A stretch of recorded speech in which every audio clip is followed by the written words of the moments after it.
طبعا متي درع باتا. السلام عليكم صاحب يا سو دواada ninkan waa ninkii ay dhihi jireen Master AJ waa ninkii Soomaali oo dhan ay la qiirootay maadaama asaga uu sheegtay nin maskaxiyan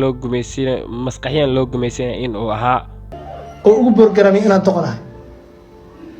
hadalka markii doqon lagu soo celiyo borgaramka waa qaatay hase yeeshee arrintii waxa ay dhashay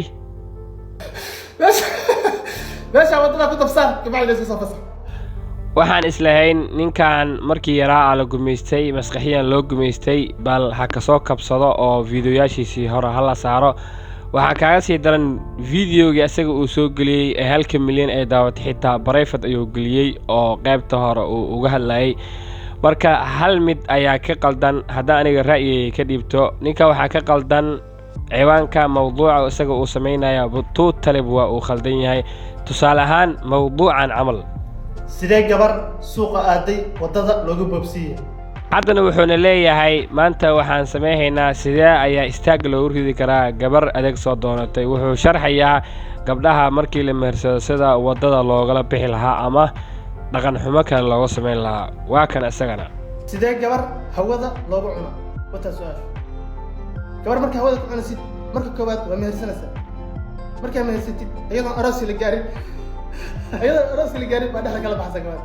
hadda inta hadda arooska ugu gambirisa ilaa lacag waxba ka bixin mood oo wax mehersatid inaa hawada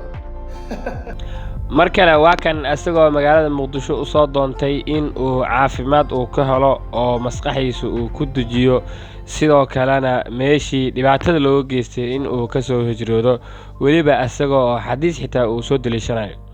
soo wada saaxiibayaal waxaan la dagaalamayaa barnaamijkii doqonnimada ahaa ayaan la dagaalamayaa hadda waxaan ku suganahay magaalada Muqdisho oo aan maalin u imaaday waxaan ka imaaday Kismaayo oo anigu waxaan ahay reer Kismaayo sababta aan magaalada Muqdisho u imaadayna waxay tahay barnaamijkan doqonnimada inaan ka dhex baxo Kismaayo maadaama aan reer Kismaayo ahay 20 sano aan Kismaayo joogay ayaan waxaan aaminsanahay in qof doqon ahay sidaas darteed go'aan waxaan ku qaatay inaan magaalada Kismaayo ka tago oo ka haajiro sababtoo ah rasuulkeenu sallallahu alayhi wasallam meel hadii ay kugu xumaato ka haajir baaris yar aan sameeyay oo dhanka social media ku sameeyay waxaan ku soo ogaaday in TikTok-ga waxyaabaha adiga aad ku soo aanbaxdo algorithm-kiisa in uu aad u buunbuuninayo oo views uu u yeelayo sababtoo ah hadii xumaan aad ku soo aanbaxdo xumaantaas in aad sii wado ayuu kula rabaa laakiin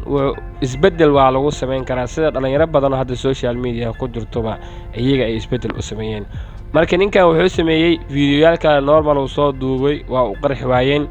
markii fiidiyo khaldan uu soo duubo ama fiidiyo hoogaha laga roon yahay markuu soo duubo